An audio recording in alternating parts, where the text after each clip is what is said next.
Innal hamdalillah, segala puji bagi Allah Subhanahu wa taala. Nahmaduhu wa nasta'inuhu wa nastaghfiruh.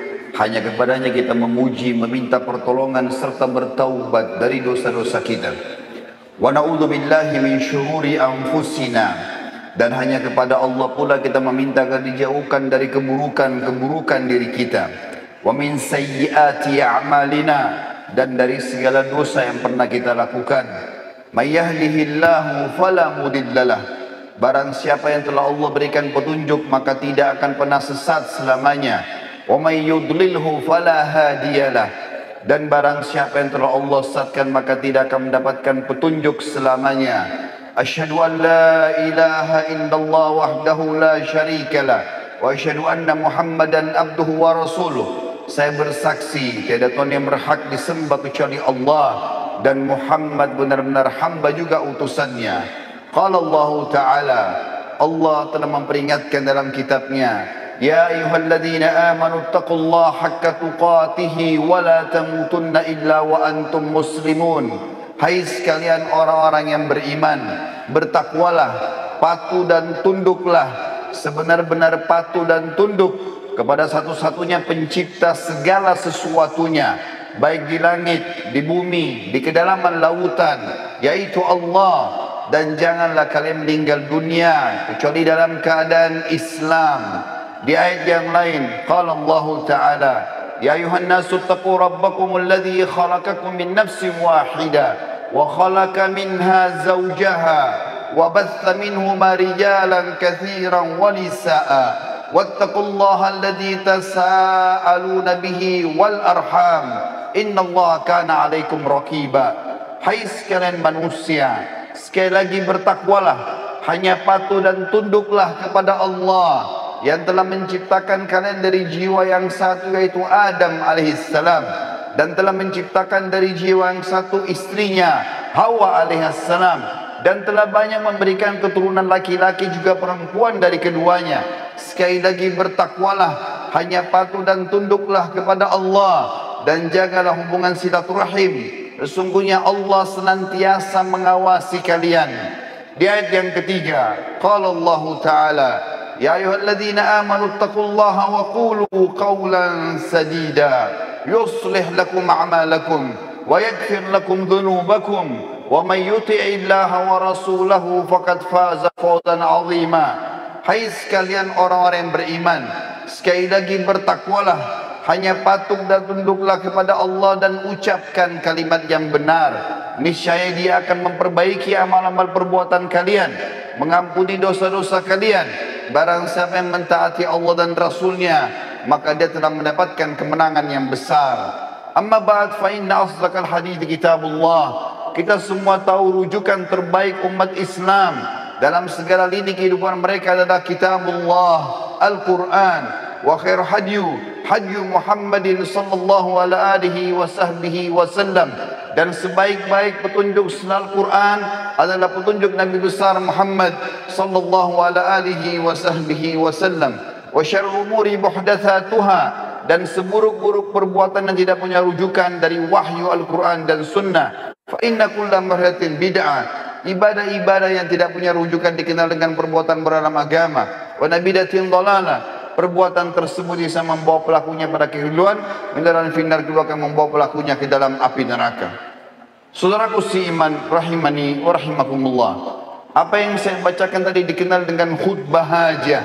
Nabi kita Muhammad sallallahu alaihi wasallam tidak pernah memiliki momen kesempatan untuk khutbah Jumat, khutbah Id, di musim haji, ingin mengirim pasukan atau apa saja, kecuali beliau selalu membuka ceramahnya dan khutbahnya dengan khutbah hajah, mengingatkan kaum muslimin tentang pentingnya bertakwa, tunduk kepada Allah dengan 3 ayat tadi yang sudah saya bacakan, dan juga mengingatkan agar kaum muslimin dalam ibadah fokus kembali kepada wahyu Allah, Al-Quran dan sunnah Nabi alaihi salatu wassalam. Pada kesempatan ini teman-teman sekalian, kita akan berbicara sebuah tema yang saya beri judul dahsyatnya sedekah. Mungkin banyak orang menganggap remeh sedekahnya. Karena terbukti setiap kali celengan masjid lewat di depannya, atau ada orang miskin yang sedang minta di depan matanya, atau ada kerabat yang sedang butuh bantuan, atau apa saja momen yang dia hadapi dalam hidupnya yang membutuhkan mengeluarkan sesuatu dari harta yang sedang Allah amanahkan, selalu muncul kebimbangan dan keraguan. Bahkan seringkali tidak mengeluarkan sama sekali. Kalaupun dia mengeluarkan dengan jumlah yang sangat sedikit.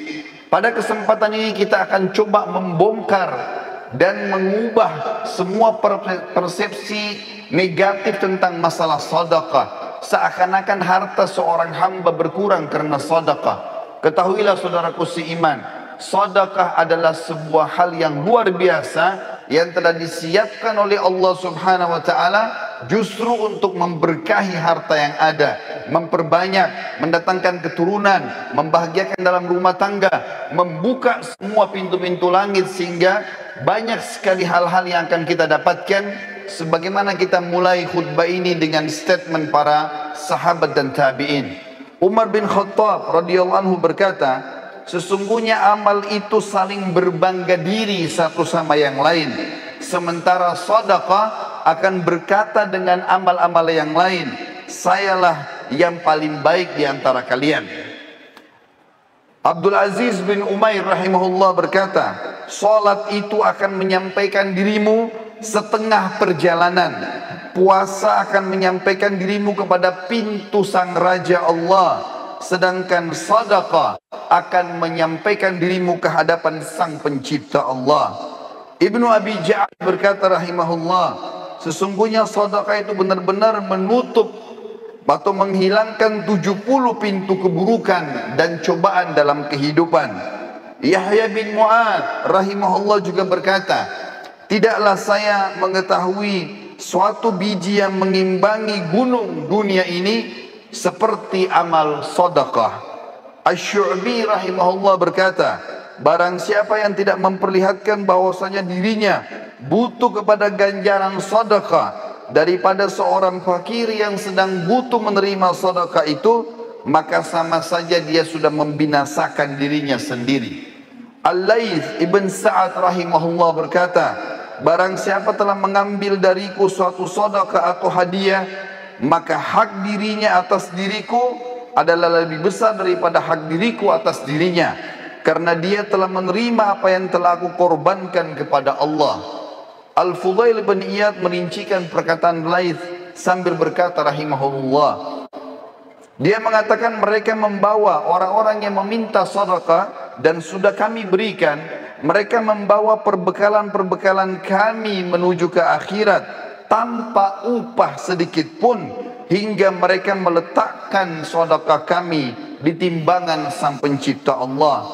Ali bin Abi Thalib radhiyallahu anhu berkata, barang siapa yang telah diberikan suatu harta oleh Allah, maka hendaklah ia menyambung kekerabatan dengannya, memperindah jamuan untuk tamu-tamu Allah, menolong seseorang yang membutuhkan dan meminta, membebaskan tawanan, membantu ibnu sabil atau orang terputus jalan, orang-orang fakir miskin di hadapannya, para mujahidin, dan dia bersabar terhadap musibah yang menimpa hartanya, karena dengan perkara-perkara itulah dia akan memperoleh kemuliaan dunia dan juga akhirat. Dan Abu Hatim rahimahullah berkata, bakhil itu, pelit, perhitungan di jalan Allah adalah sebuah pohon di neraka, sedang ranting-rantingnya ada di dunia. Maka barang siapa yang bergantungan pada salah satu dari ranting-ranting kepelitan itu, niscaya ia menjerumuskan dirinya ke dalam neraka. Sebagaimana kedermawanan ialah sebuah pohon di surga, di mana ranting-rantingnya berada di dunia. Dan barang siapa yang bergantung pada salah satu dari ranting-ranting itu, niscaya ia akan membawanya ke surga, dan surga adalah tempat dikhususkan untuk orang-orang yang dermawan. Ada 9 manfaat paling tidak saudaraku seiman yang bisa kita dapatkan dari sedekah. Yang pertama, sedekah itu akan mensucikan jiwa, akan membuat jiwa ini jadi bersih, jadi baik. Kalau hati keras, banyak malas berbuat ibadah dan malah terbuka pintu maksiat, Maka sedekah salah satu pintu utama untuk mensucikan jiwa. Sebagaimana Allah sebutkan dalam surah At-Taubah ayat 103. A'udzu billahi minasyaitonir rajim. Khudh min amwalihim shadaqatan tutahhiruhum wa tuzakkihim biha wa shalli 'alaihim. Inna salataka sakanul lahum wallahu sami'un 'alim. Ambillah zakat atau sedekah dari sebagian harta mereka, hai Muhammad, dan dengan zakat atau sedekah itu engkau telah membersihkan dan mensucikan jiwa mereka, dan berdoalah untuk mereka. Sesungguhnya doamu menjadi ketentraman jiwa mereka, dan Allah Maha mendengar lagi Maha mengetahui. Ulama tafsir mengatakan yang dimaksud dengan wa tuzakkihim dan mensucikan jiwa mereka adalah membersihkan dosa-dosa mereka, melapangkan dada-dada mereka, serta membukakan semua pintu-pintu kebaikan dalam kehidupan mereka. Yang kedua, sedekah adalah bentuk ketundukan kepada Sang Pencipta Allah. Allah Subhanahu wa taala menyebutkan dalam Al-Qur'an, mengingatkan kepada kita kekal ditelawakan oleh orang beriman sampai hari kiamat. Kalau sedekah yang dikeluarkan akan mendatangkan kebahagiaan, dan kalau tidak dikeluarkan justru akan jadi penyesalan pada hari kiamat. Dalam surah Ibrahim ayat 31 Allah berfirman, A'udzu billahi minasyaitonir rajim. Qul li ibadiyalladzina amanu yuqimus salata wa yunfiqu mimma razaqnahum sirran wa alaniyatan min qabli an ya'tiya yawmun la bay'un fihi wala khilal. Al-ayah. Katakanlah kepada hamba-hambaku, hai Muhammad yang telah beriman, hendaklah mereka mendirikan salat dan menafkahkan sebagian rezeki yang kami berikan kepada mereka, baik secara sembunyi-sembunyi atau terang-terangan, sebelum datang hari kiamat, di mana pada hari itu tidak ada lagi jual beli dan tidak ada lagi persahabatan. Juga dalam surah Al-Baqarah ayat 254 Allah berfirman, A'udzu billahi minasyaitonir rajim. Ya ayyuhalladzina amanu anfiqu mimma razaqnakum min qabli an ya'tiya yawmun la bay'un fihi wala khullatun wala syafa'ah wal kafiruna humudz zalimun. Hai orang-orang yang beriman, yang sudah merasa memiliki iman kepada Allah, Allah memanggil kita semua. Belanjakanlah di jalan Allah sebagian dari rezeki yang telah kami berikan kepada kalian sebelum datang hari yang mana pada hari itu tidak ada lagi jual beli, tidak ada lagi pertolongan, dan orang-orang kafir adalah orang-orang yang zalim. Yang ketiga, seorang mukmin akan terlindungi pada hari kiamat dengan sedekahnya. Dikatakan dalam sebuah hadis dari Uqbah bin Amir radhiyallahu anhu, beliau berkata, saya mendengarkan Rasulullah SAW bersabda, kullu imri'in fi dhilli sadaqatihi hatta yusala bainan nas, atau qala hatta yuhkama bainan nas. Dan hadis ini disebutkan Ibnu Khuzaimah dan dikatakan sanadnya sahih berdasarkan syarat Muslim, yang artinya adalah setiap orang nanti pada hari kiamat akan dilindungi oleh sedekahnya, di mana Allah Subhanahu wa taala sedang ditunggu untuk mengadili para hamba-hamba, atau kata Nabi SAW, hingga Allah memutuskan di antara manusia. Abul Khair, salah satu perawi hadis ini, setelah membaca dan menghafalnya, maka dia dikatakan oleh para orang di sekitarnya, tidak pernah lewat satu hari pun kecuali dia langsung bersedekah, walaupun hanya dengan sepotong kue atau sebutir bawang saja. Juga dalam hadis lain diriwayatkan Bukhari Muslim, sebagaimana disebutkan hadis yang cukup panjang, ada 7 orang akan dinaungi oleh Allah pada hari kiamat. Tidak ada naungan kecuali naungan Allah. Salah satunya adalah seseorang yang bersedekah dengan tangan kanannya sampai tangan kirinya tidak mengetahui. Artinya, kalau tangan kiri tidak tahu bagaimana dengan orang lain, dia berusaha selalu bersedekah dan mengejar rahmat Allah dari situ. Yang keempat, sedekah akan menjauhkan dari musibah, cobaan, bahkan kematian buruk.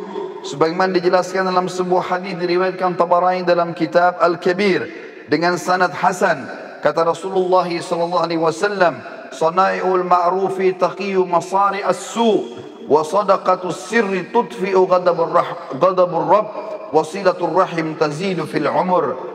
Perbuatan-perbuatan baik dan kepatuhan kepada Allah akan menghindarkan diri dari pintu-pintu keburukan.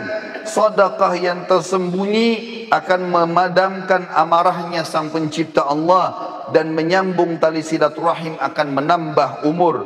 Di dalam hadis yang lain dari Anas bin Malik radhiyallahu anhu, bahwasanya Rasulullah sallallahu alaihi wasallam bersabda, "Inna sadaqata la tudfi'u ghadabur rabb wa tadfa'u an mitati su'."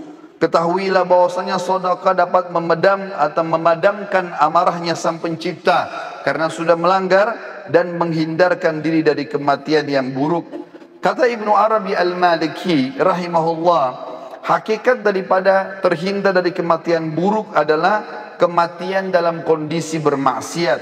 Sementara Al-Mubarakfuri rahimahullah mengatakan, Al-Iraqi berkata, secara zahir maksud kematian buruk ialah kematian yang mana Rasulullah sallallahu alaihi wasallam berlindung kepada Allah darinya, betapa atau berupa hancur, jatuh, tenggelam, kebakaran, tergoda syaitan pada saat sedang menghadapi sakaratil maut, atau terbunuh pada saat lari dari kancah peperangan, atau apapun yang merupakan penilaian manusia, itu adalah mati yang buruk. Yang kelima, sedekah adalah pelita kehidupan, akan memberikan cahaya pada wajah, pada tubuh, pada perilaku-perilaku, pada rumah tangga, pada usaha, pada interaksi dengan manusia. Sebagaimana disebutkan dalam hadis yang sahih diriwayatkan Imam Muslim, kata Nabi SAW, "At-tuhuru syatrul iman, walhamdulillahi tamla'ul mizan, wa subhanallahi walhamdulillahi tamla'ani, atau tamla'u ma bainas samawati wal ard, was-salatu nur, was-sadaqatu burhan, was-sabru dhiya, wal qur'anu hujjatun laka aw alaik, kullu nasi yaghdu fabai'u nafsahu famu'tikuha aw mubikuha."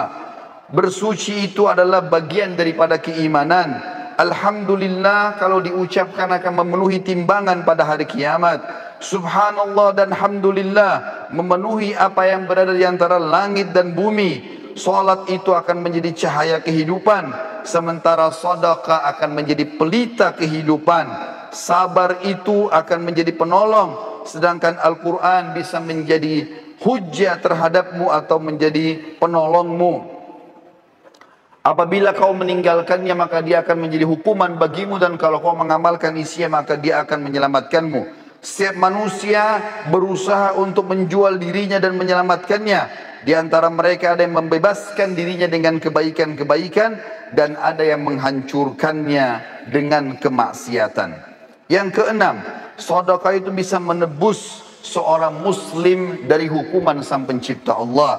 Sebagaimana disebutkan dalam sebuah hadis, kata Nabi SAW menceritakan tentang Nabi Yahya alaihi salam. Beliau pernah berkata kepada umatnya, "Wa amurukum bis sadaqah, fa inna mathala dzalika kamathali rajulin asarrahu atau asarahu al-adu, fa awsaqu yadahu ila unukihi wa qaddamuhu liyadribu unuqah, fa qala ana afdihi minkum bil qalili wal kathir, fa fadha nafsahu minhum." Saya memerintahkan kalian untuk bersedekah, karena yang demikian itu seperti seseorang yang sedang ditawan oleh musuh dan mereka mengikat erat tangannya ke lehernya dan dihadapkan untuk dipenggal lehernya. Kemudian dia pun berkata kepada orang-orang yang akan memenggalnya, "Saya menebus diriku dengan seluruh harta yang aku miliki."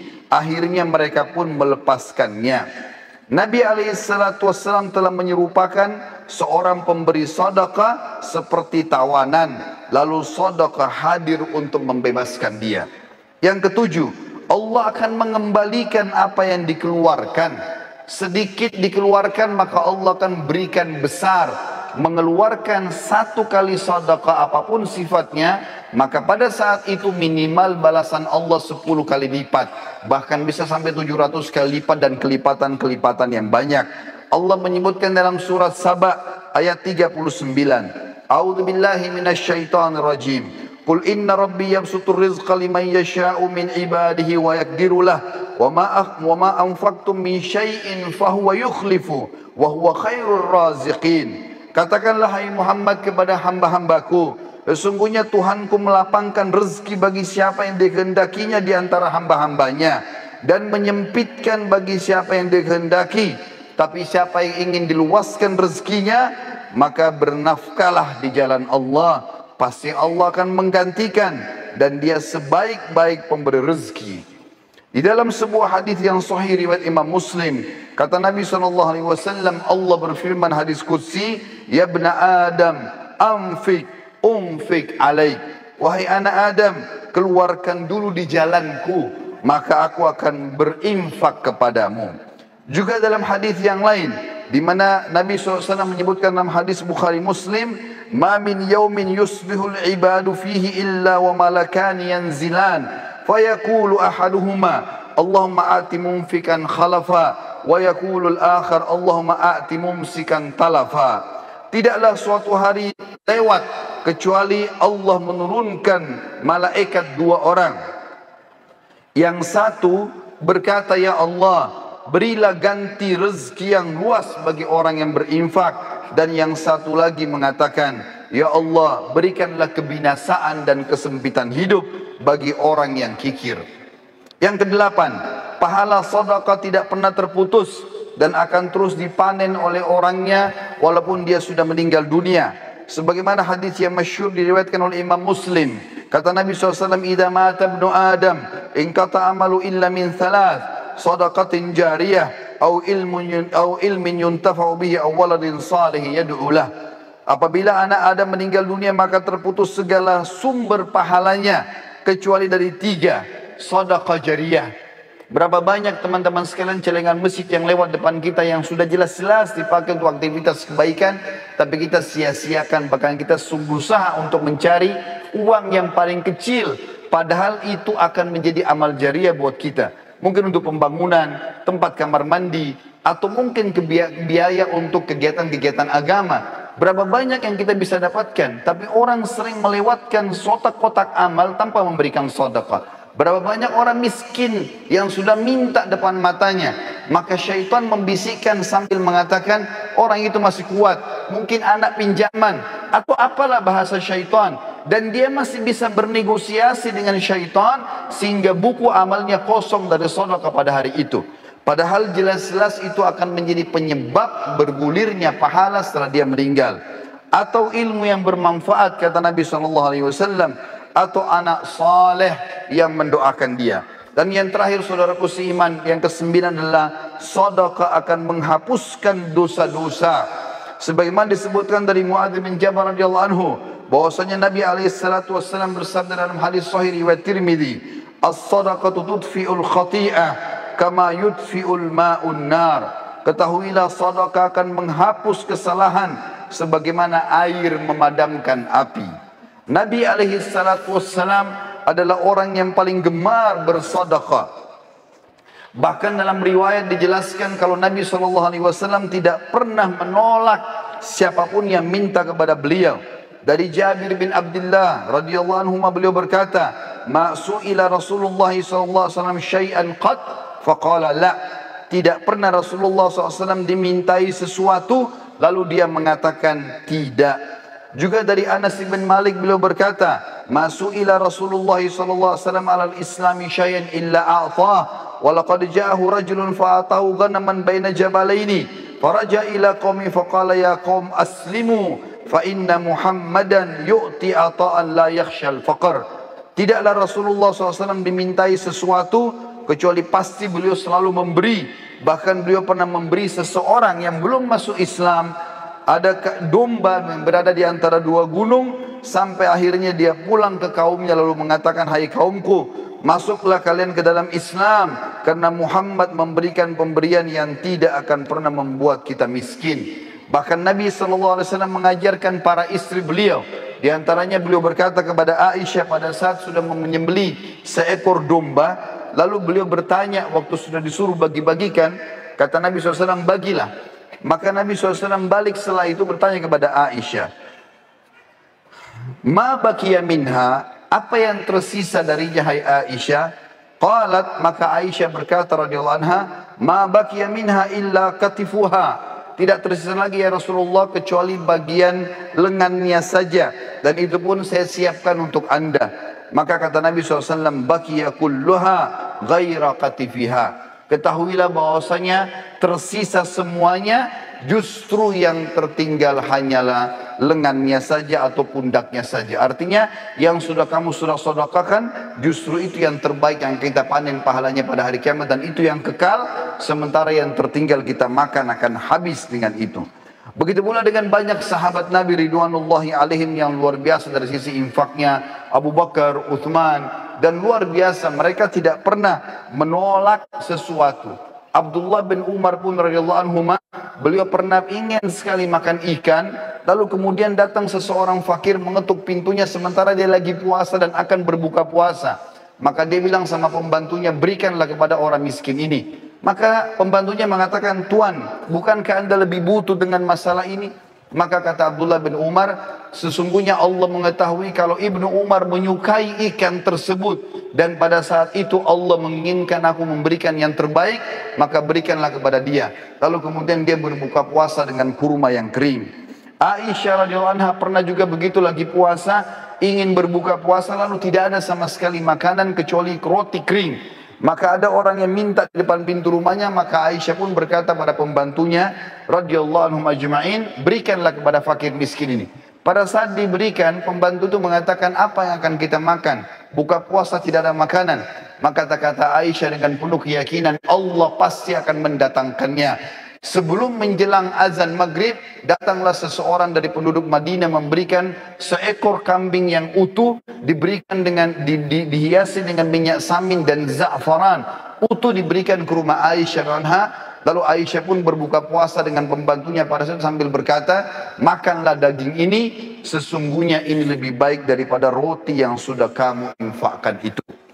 Abu Dahda radhiyallahu anhu, sahabat Nabi yang mulia luar biasa. Beliau mendengarkan firman Allah turun di dalam surah Al-Baqarah 245 yang bunyinya, a'udzubillahi minasyaitonir rajim, man dzalladzi yuqridullaha qardan hasana. Siapakah yang ingin meminjamkan untuk Allah dengan pinjaman yang baik? Maka Abu Dahda datang kepada Nabi SAW mengatakan, ya Rasulullah, apakah Allah minta pinjaman dari kita? Kata Nabi SAW, iya. Maka kata Abu Dahda, ulurkan tanganmu ya Rasulullah. Lalu diulurkan tangan Nabi SAW, lalu dia memegang mengatakan, aku telah meminjamkan kebun kurmaku kepada Allah. Isinya 600 pohon kurma. Semuanya karena Allah. Maka diberikanlah kepada Nabi SAW, lalu Nabi SAW bersedekah dengan hal tersebut. Lalu Nabi bersabda, kam min azkin radahin di Abi Darda fil jannah. Berapa banyak yang akan didapat oleh Abu Dahda balasan pengganti pohon kurma ini di surga nanti. Terus Nabi SAW ulangi sampai banyak di antara sahabat yang menangis melihat sedekah tersebut. Abu Talha radhiyallahu anhu juga bersedekah dengan luar biasa. Beliau punya sebuah kebun kurma namanya Bayruha. Itu luar biasa indahnya dan ada mata air yang dingin di situ. Nabi SAW suka minum dari situ setiap harinya. Maka dia pun berkata, ya Rasulullah, aku telah membaca firman Allah dalam surah Al-Imran ayat 92 yang bunyinya, a'udzubillahi minasyaitonir rajim, lan tanalu birra hatta tunfiqu mimma tuhibbun wa ma tunfiqu min syai'in fa innallaha bihi alim. Kamu sekali-kali tidak akan pernah merasakan kesempurnaan dalam balasan pahala kebaikan sampai kalian menginfakkan yang terbaik yang kalian miliki. Dan sesungguhnya apapun yang kalian infakkan Allah Maha mengetahui. Maka dia pun berkata, sesungguhnya harta yang paling aku cintai adalah perkebunan kurma Bayruha, dan aku ingin menginfakkannya di jalan Allah. Maka Nabi SAW mengatakan, bakhin, dzalika malur ribh, dzalika malur rabih. Wa qad sami'tu ma qultu wa inni ara an taj'alha fil aqrabin. Faqala Abu Talha, af'al dzalika ya Rasulullah. Artinya, sungguh keberuntungan kau hai Abu Talha. Sungguh keberuntungan, hartamu ini menguntungkan sekali. Dan aku telah mendengar kau menginfakkan di jalan Allah. Dan aku memerintahkan kamu untuk memberikan kepada sanak kerabatmu terdekat. Abu Talha pun mengatakan iya. Sebagai penutup teman-teman, saya minta waktu sekitar 2-3 menit. Saya akan menyampaikan beberapa kisah berhubungan dengan pentingnya sedekah. Dan ternyata dia bisa menyembuhkan banyak penyakit. Di antaranya disebutkan bahwasanya atau beranjak daripada hadis Nabi SAW, dengarlah saudaraku seiman yang masih punya penyakit kronis, yang sudah bertahun-tahun tidak sembuh penyakitnya, yang punya masalah tidak selesai-selesai, ribut dalam rumah tangga, anaknya sakit, pekerjaannya tidak berkembang, apa saja. Sabda Nabi SAW yang masyhur dalam hadis sahih riwayat Al-Baihaqi, "Dawu mardakum bis sadaqah, wa hassinu amwalakum biz zakah, wa iddu lil bala'i du'a." Obatilah orang-orang yang sakit di antara kalian dengan sedekah, bentengilah harta kalian dengan zakat, dan siapkanlah untuk menghadapi musibah dengan doa-doa. Ibnu Qayyim berkata, setiap dokter yang tidak mengobati pasiennya dengan memeriksa hati, kebaikan dan kekuatan ruh, dan menguatkan hal-hal tersebut dengan memerintahkan pasiennya bersedekah, berbuat kebaikan dan kebajikan, juga bertaubat dan mengingat akhirat, maka dia bukanlah seorang dokter yang hakiki, tapi dia dokter yang baru saja belajar. Disebutkan dalam sebuah kisah bahwasanya seseorang datang kepada Abdullah bin Mubarak. Dia mengatakan, "Hai Abdullah bin Mubarak, seorang ulama tabi'in, lututku telah mengeluarkan nanas selama 7 tahun. Aku sudah coba berobat di sana sini tapi tidak pernah sembuh." Maka Abdullah bin Mubarak mengatakan, "Keluarkan harta terbaikmu, lalu alirkanlah air untuk muslimin, gali sumur. Maka aku berharap dengan itu Allah menyembuhkan penyakitmu." Orang itu pun melakukan, maka sembuhlah lukanya seketika pada saat itu. Seorang ibu lagi divonis sakit keras, tidak bisa sembuh lagi, maka anaknya keluar mencari fakir miskin dan bersedekah. Pada saat dokter mengatakan sudah tidak akan pernah sembuh lagi, ternyata ibu tersebut setelah si anak mencari orang miskin dan sengaja bersedekah untuk itu, maka Allah sembuhkan ibunya dari penyakit kronis. Allah subhanahu wa ta'ala juga dalam kisah yang lain mengangkat penyakit kanker dari seorang laki-laki yang sudah divonis tidak akan pernah bisa meninggal, tidak akan bisa hidup lagi. Dari Saudi dia berangkat ke Eropa untuk membiayai kankernya, dan ini ada beberapa organ tubuh yang harus dirusak dan diangkat. Maka dia pun pulang ke negaranya, pamit dengan kerabat-kerabatnya, mungkin dia akan meninggal setelah operasi ini, menyusun seluruh harta-hartanya. Pada saat dia menuju ke bandara, dia temukan ada satu orang miskin di pinggir jalan. Lalu dia pun memberikan harta yang terbaiknya pada saat itu. Setelah dia tanya, ternyata ada seorang ibu yang mengumpulkan tulang-tulang bekas makanan orang di pinggir jalan. Ditanya, "Kenapa Anda kumpulkan tulang-tulang ini, ibu?" Dia mengatakan, "Karena saya ingin memasak buat anak saya yang sudah berapa hari tidak makan." Maka dia pun memberikan harta terbaiknya sekitar 5.000 real pada saat itu. Lalu dia pergi berangkat ke Eropa dengan tidak berpikir kalau sedekah itu bisa membantunya. Begitu tiba di rumah sakit, maka dokter semuanya mengatakan, "Kamu sudah berobat kemana? Kenapa tiba-tiba kankermu sudah tidak ada? Apa kau permainkan kami?" Kata dia, "Sama sekali saya tidak pernah berobat ke dokter, tidak berobat ke rumah sakit, tapi saya sudah mengeluarkan sedekah di jalan Allah." Maka dokter-dokter tersebut pun mengatakan, "Sungguh ajaran agamamu benar." Lalu mereka akhirnya masuk Islam justru karena sembuh, atau orang ini sembuh dari penyakit kanker karena bersedekah. Dan sekian banyak kisah yang luar biasa yang mungkin tidak bisa disampaikan semua pada khutbah Jumat ini karena melihat waktu yang sangat terbatas. Semoga kita sudah bisa mengambil manfaat dari apa yang saya sampaikan.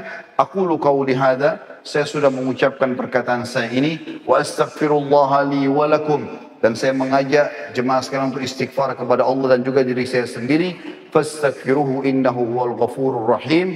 Memohon ampun dari semua kesalahan karena Allah Maha menerima taubat hamba-hambanya. Alhamdulillah wassalatu wassalamu ala Rasulillah. Segala puji bagi Allah subhanahu wa ta'ala, juga salawat dan taslim kepada Nabi besar Muhammad sallallahu alaihi wasallam. Di hari Jumat ini teman-teman sekalian adalah hari yang sangat mulia dan ada waktu dipastikan diijabah atau diterima doa seorang muslim.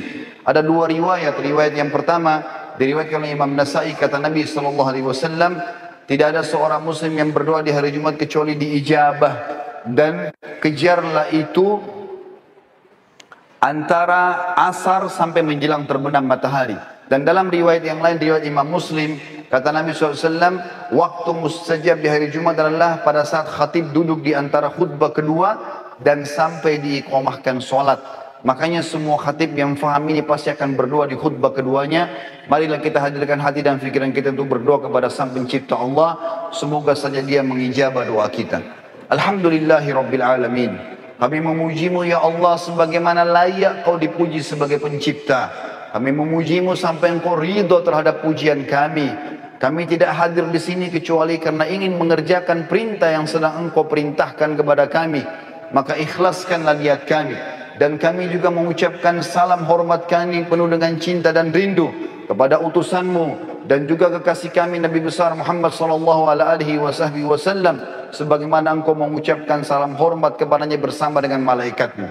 Ya Allah, ampunilah kami, kedua orang tua kami, seluruh kerabat kami, seluruh kenalan-kenalan kami, dan muslimin juga muslimat, mukminin dan mukminat yang hidup dan juga yang sudah meninggal. Kami sangat fakir terhadap rahmat-Mu ya Allah. Kami berharap rahmat-Mu yang sangat luas, yang telah mengalahkan murkah-Mu, Engkau timpahkan kepada kami sepenuhnya. Berikanlah kami pahala dan juga balasan yang paling lengkap dari rahmat-Mu ya Allah. Ya Allah, tolonglah saudara-saudara kami di Palestina, di Syria, di Yaman, di Irak, di Myanmar, di Ahsa, dimanapun mereka berada sedang tertindas. Ikhlaskan niat mereka, terima para syuhada mereka, muliakan Islam di tangan mereka dan tangan kami semua, dan ikut sertakan kami bersama mereka di pahala, baik dengan doa, dengan harta, juga dengan jiwa kami. Dan ya Allah, satukanlah kami semuanya yang sedang hadir dalam acara Jumat ini, dan seluruh saudara-saudara kami yang telah mendahului kami meninggal di jalan-Mu ya Allah, di surga Firdaus-Mu tanpa hisab. Rabbana atina fid dunya hasanah wa fil akhirati hasanatan wa qina adzabannar wa adkhilnal jannata ma'al abrar ya aziz ya ghaffar ya rabbal alamin. Wa sallallahu nabiyana Muhammadin walhamdulillahi rabbil alamin. Inna Allah ya'muru bil adli wal ihsan. Ketahuilah saudaraku seiman, Allah selalu menyuruh kita berbuat kebaikan dan keadilan. Wa yanha 'anil fahsya'i wal munkari wal baghi. Dan Allah larang perbuatan keji, maksiat dan kemungkaran. Ya'idzukum la'allakum tadhakkarun. Itulah peringatan dari Allah, jadikanlah sebagai pegangan hidup kalian. Fadhkurullahal azim yadhkurkum. Ingatlah selalu kepada Allah dan patuh kepadanya, Dia akan ingat kepada kalian.